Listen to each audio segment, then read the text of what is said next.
రాజధాని అమరావతి నిర్మాణం స్పీడ్ అందుకుంది. పనులు వాయు వేగంతో జరుగుతున్నాయి. అయితే అమరావతిని నేటికి పట్టి పీడిస్తున్న అతిపెద్ద సమస్య కనెక్టివిటీ.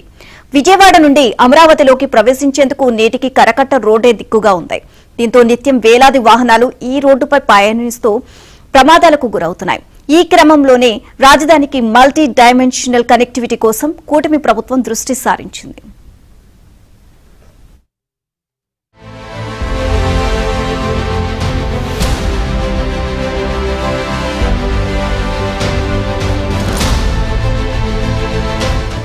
రాజధాని అమరావతిలో పనులు శరవేగంగా సాగుతున్నాయి.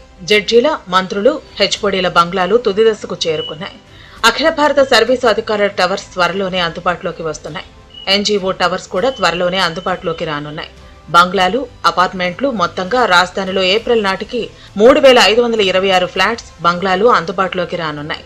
సిఆర్డీఏ వైపు నుంచి వాటిని జీఏడీకి అప్పగించడం ద్వారా అర్హులకు కేటాయించనున్నారు. ఇదిలా ఉంటే వీరంతా అమరావతిలో నివాసం ఉంటే కనెక్టివిటీ అనేది ప్రధాన సమస్యగా మారనుంది. ముఖ్యంగా విజయవాడ నుండి అమరావతికి వెళ్లాలంటే కేవలం కరకట్ట మినహా వేరు ప్రత్యామ్నాయ మార్గం లేకుండా పోయింది. ఉండవల్లి, పెనుమాక మీదుగా రోడ్డు ఉన్నా అది ఇరుకు సందులతో ఉండి ప్రయాణానికి పూర్తి స్థాయిలో అనువుగా లేదు.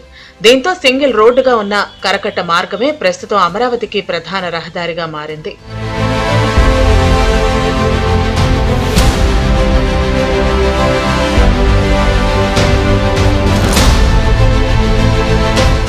కనెక్టివిటీ సమస్యపై దృష్టి పెట్టిన కూటమి సర్కార్ వెంకటపాలెం సమీపంలో ఆగిపోయిన సీడ్ యాక్సెస్ రోడ్డును మరో 1.5 కిలోమీటర్ల పెంచి కరకట్టుకు కలిపింది. దీంతో కరకట్టపై ప్రయాణం మరో 1.5 కిలోమీటర్ల తగ్గింది. ఇదే సమయంలో సీడ్ యాక్సెస్ రోడ్డు కోసం జరిపిన ల్యాండ్ పూలింగ్ కు ఇవ్వకుండా అడ్డంకిగా మారిన 4.5 ఎకరాల భూమిలో 2 ఎకరాల భూమి ఇవ్వటానికి ముందుకొచ్చినట్టు మంత్రి నారాయణ రాజధాని పర్యటన సందర్భంగా వెల్లడించారు. మిగిలిన 2.5 ఎకరాలు భూమి కోసం ఈ నెల 7న ల్యాండ్ అక్విజిషన్ కు వెళుతున్నామని మంత్రి ప్రకటించారు. తద్వారా సీడ్ యాక్సెస్ రోడ్డుకు ఉన్న అడ్డంకులను అతి త్వరలోనే పరిష్కరించి అమరావతికి కనెక్టివిటీని పెంచుతామన్నారు. 4.5 ఎకరా కూడా యాక్చువల్ గా వాళ్ళని రిక్వెస్ట్ చేస్తున్నామని ఇవ్వకుంటే బుధవారం రోజు సీడ్ యాక్సెస్ దాని మీద ల్యాండ్ అక్విజిషన్ పెడుతున్నాం. ఆల్రెడీ కలెక్టర్కి ఇన్ఫర్మేషన్ ఇచ్చి మొత్తం డేటా అంతా ఇచ్చాము. బుధవారం రోజు సీడ్ యాక్సెస్ దానికి ఫస్ట్ ల్యాండ్ అక్విజిషన్ పెడుతున్నాం. తర్వాత మిగతా రోడ్లు కూడా ల్యాండ్ అక్విజిషన్ మేనర్ లో పోవటం. 4.5 ఎకరాలు యాక్చువల్ గా ఏదైతే సీడ్ యాక్సెస్ రోడ్డు మన మంగళగిరి రోడ్డుకి ఎక్కాలని ఆడ స్టీల్ బ్రిడ్జ్ ప్లాన్ చేశాము. ఇదిలా ఉంటే రాజధాని అమరావతిలో యాక్టివిటీస్ రోజు రోజుకు పెరుగుతున్నాయి. ముఖ్యంగా సిఆర్టీఏ కార్యాలయం, దాని అనుబంధ కార్యాలయాలు ప్రారంభం కావడంతో ఉదయం, సాయంత్రం సీడ్ యాక్సెస్ రోడ్డు బిజీగా ఉంటోంది. దీంతో కరకట్ట రోడ్డుపై ఒత్తిడి రోజు రోజుకు పెరుగుతోంది. ఏప్రిల్ నాటికి మంత్రులు, న్యాయమూర్తులు, అఖిల భారత సర్వీసు అధికారులు, ఎన్జీఓలు, ప్రభుత్వ ఉద్యోగులు అమరావతిలో నివాసం ఉంటే ట్రాఫిక్ సమస్య తలెత్తనుంది. అందుకే కూటమి సర్కార్ అమరావతికి కనెక్టివిటీని కల్పించేందుకు ప్రణాళికలు వేసి అమలు చేస్తోంది. దీనిలో భాగంగానే సీడ్ యాక్సెస్ రోడ్డును మంతన ఆశ్రమం వద్ద నుండి మరో 1.5 కిలోమీటర్ల పొడిగించడంతో పాటు మంగళగిరి రోడ్డును కలుపుతూ సీతానగరం వద్ద స్టీల్ బ్రిడ్జి నిర్మాణం జరుగుతోంది. ఈ నెలాఖరుకు వంతెన అందుబాటులోకి రానుండటంతో కొద్ది దూరం కరకట్ట ప్రయాణం మినహాయిస్తే రాజధానికి విజయవాడ నుండి బెటర్ కనెక్టివిటీ వచ్చినట్లు అవుతుంది. ఇదిలా ఉంటే చెన్నై, కోల్కతా, హైదరాబాద్, చెన్నైలను కలిపేలా నిర్మించిన వెస్ట్రన్ బైపాస్ ఇప్పటికే గొల్లపూడి, వెంకటపాలెం మధ్య అందుబాటులోకి వచ్చింది. అయితే ఇంకా కొన్ని చోట్ల మిగిలిపోయిన పనులు పండుగ నాటికి పూర్తి చేసి పూర్తి స్థాయిలో ఒకవైపు వాహనాలు రాకపోకలకు అనుమతి ఇవ్వాలని ప్రభుత్వం భావిస్తోంది.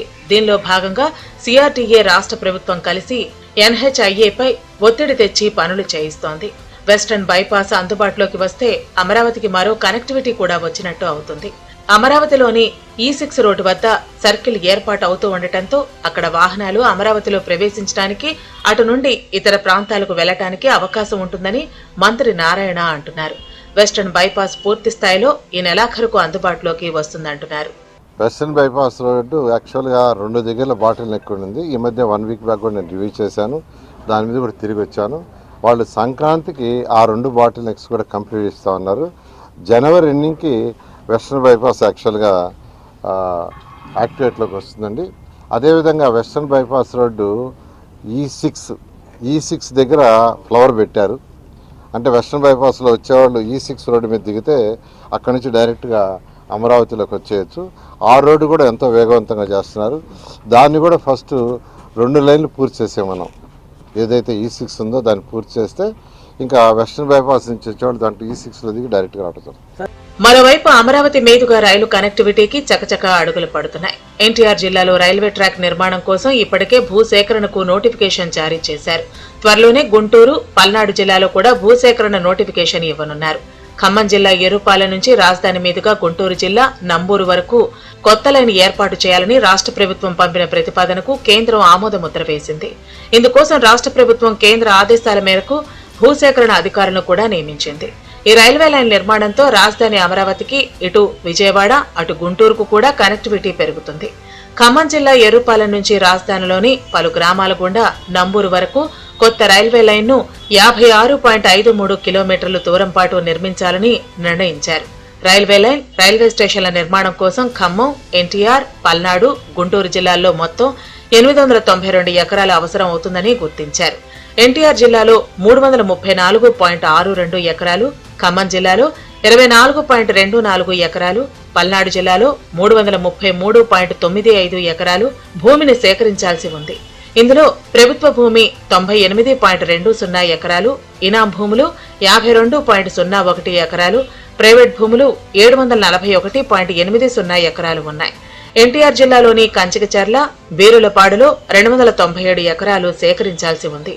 ఇబ్రహీంపట్నంలోని చిలుకూరు, దాములూరు గ్రామాల్లో భూసేకరణకు Vijayawada revenue sub divisional officer శుక్రవారం నోటిఫికేషన్ జారీ చేశారు. వీటితో పాటు గుంటూరు, పల్నాడు జిల్లాల్లో కూడా భూసేకరణ చేయాల్సి ఉంది.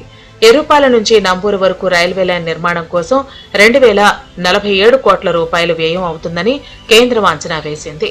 రైల్వే స్టేషన్ల నిర్మాణం కోసం కూడా టెండర్లు పిలవాలని కేంద్ర రైల్వే శాఖ నిర్ణయించింది. అమరావతికి రైలు కనెక్టివిటీని వీలైనంత తొందరగా పూర్తి చేయాలని ముఖ్యమంత్రి చంద్రబాబు నాయుడు కేంద్రాన్ని కోరటంతో రైల్వే శాఖ ఆ దిశగా చర్యలు తీసుకుంటోంది. దీంతో అమరావతిలో మల్టీ డైమెన్షనల్ కనెక్టివిటీకి రంగం సిద్ధమవుతోంది.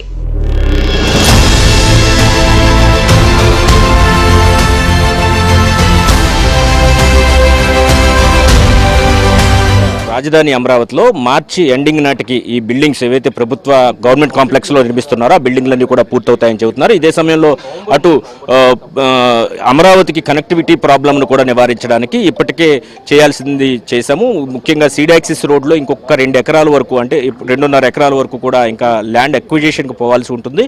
2 ఎకరాలు ఇవ్వడానికి సుముఖంగా ఉన్నట్టుగా తెలుస్తుంది. ల్యాండ్ అక్విజిషన్ కోసం ఈ బుధవారం కీలకమైన నోటిఫికేషన్ ఒకటి జారీ చేస్తామని కూడా మంత్రి నారాయణ చెబుతున్నారు. ఇది ఇక్కడ పరిస్థితి. కెమెరా పర్సన్ రాంప్రసాద్తో సత్య, ఏబిఎన్ ఆంధ్రజ్యోతి.